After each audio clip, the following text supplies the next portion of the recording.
Hey guys, welcome back to the channel. Today we have the 94 MR2, which is getting ready for the Gen 4 swap.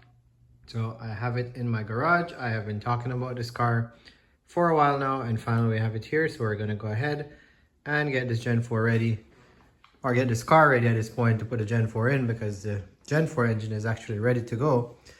So here is the engine bay. Fortunately for me, I didn't have to remove the engine because it was already removed from the body shop. They did a whole paint job on this thing, so kind of like a pearl white, as you can see here. Came out pretty good. Again, this car has a body kit. I know some people are gonna like it, some people are gonna say it's a 94, it should be OEM, no modifications, but this is what the current condition is. So it was painted over. We're gonna put this engine in. We're gonna refresh, for the most part, interior and possibly new wheels, but the focus is going to be getting this engine in here. So the next videos or two, I hope to get this done pretty quickly, so probably over 2 weekends. That is my goal, to get this thing finished up. So what I did, all of this stuff was kind of taken out because they painted the engine bay. So I just put back the charcoal canister and the fuse box over there. Got to put the fuel filter back on over there, and then on this side we're going to get the intercooler kit from TCS installed. And just a little cleanup work, just really prepping the back here. And again, a lot of cleaning, polishing, painting, make sure it looks nice.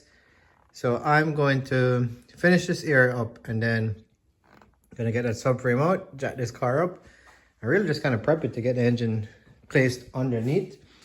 And then Craig, who had helped me with my car, he's gonna come over. We're gonna drop the engine in and just keep moving at it. So stay tuned. Let's get right into some of this work. All right, we're ready for action. We got the car up on jack stands. So now it is time to get underneath. Start putting in that cleaning up first, putting in the intercooler, and then getting the tank ready to drop so we can replace that fuel pump. Then we're gonna put the engine in. All right guys, so this is more of an update video because I'm not showing you guys how to do it, because I have other videos that basically demonstrate how to remove the spindle here, essentially drop the engine and do this entire swap. So to not be too repetitive, if you want to see the full build, you can go back and watch some of my older videos. But yeah, I pulled the cover off the back there, took the heater hoses off right there. I started pulling some of the lines for the fuel tank because that's what's going to drop next. And I went ahead and dropped the spindle right there, because this is where we're going to basically slide the engine in under here. So I got to remove the subframe, but all the bolts are basically pulled right now, so I just need to drop that. I may show that on the video, and then we're going to head underneath to the fuel tank and drop that guy and put a new pump in there. So this video will be just pretty much updates, not too much DIY, because again, you guys have seen that already. And then I'm kind of prepping the inside here. So we're gonna remove that cover, drop those wires. So when we drop the tank, it doesn't get tied up on any of these wires. All right, so stay tuned. Lots of updates coming. All right, moment of truth. Let's see, this thing seems a little gummed up. This is the fuel sender. I'm trying to see how much fuel is in the tank. And it doesn't smell good, I can tell you that much. So probably a very good reason we're replacing this pump, although this is a turbo chassis with a turbo pump. See if we can get in there.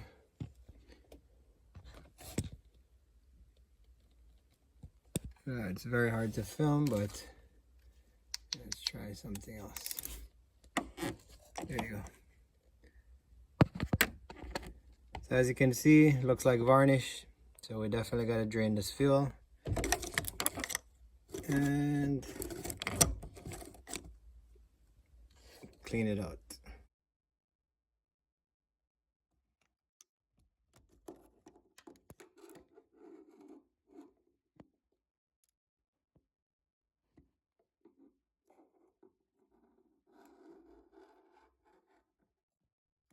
The tank is all cleaned up, so now it's time to get our Walbro 255 pump in.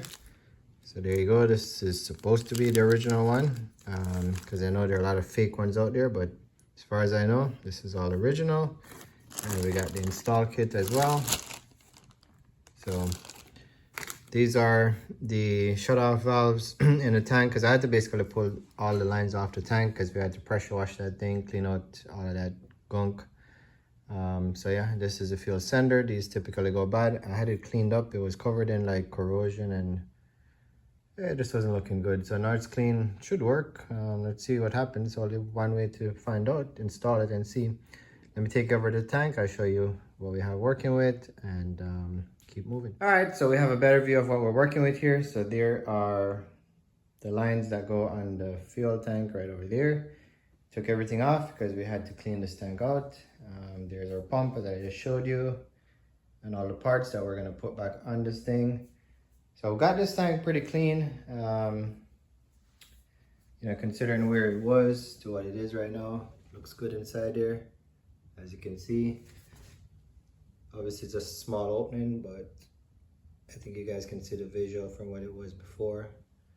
I'm gonna get some light, just try to help this process. But yeah, I'm feeling good about, you know, how clean this is. Definitely needed to be done prior to putting a new pump in. So we did the right thing. And we're gonna get it back up in the car this afternoon so we can get this engine process moving.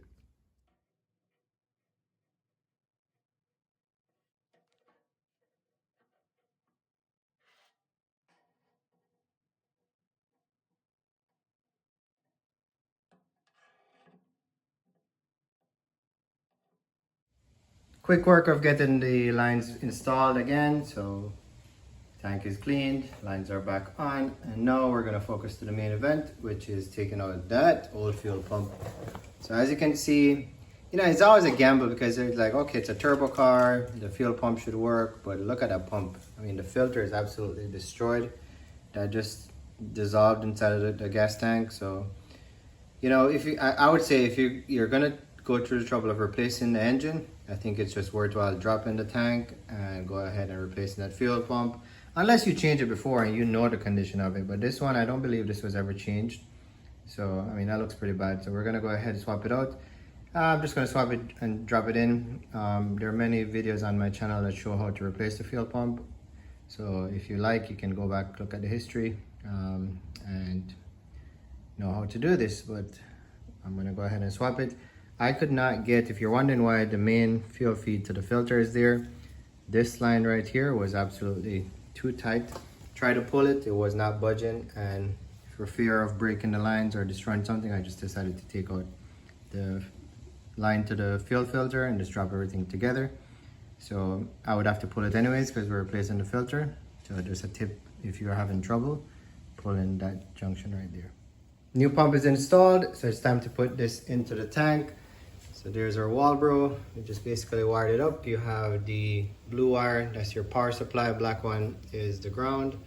Simply installed once it's out of the car, and then we're just gonna drop it in, and then we're gonna roll it back onto the car. And this is a huge milestone to just getting this engine in and getting the engine, car running, all that good stuff. So there you go.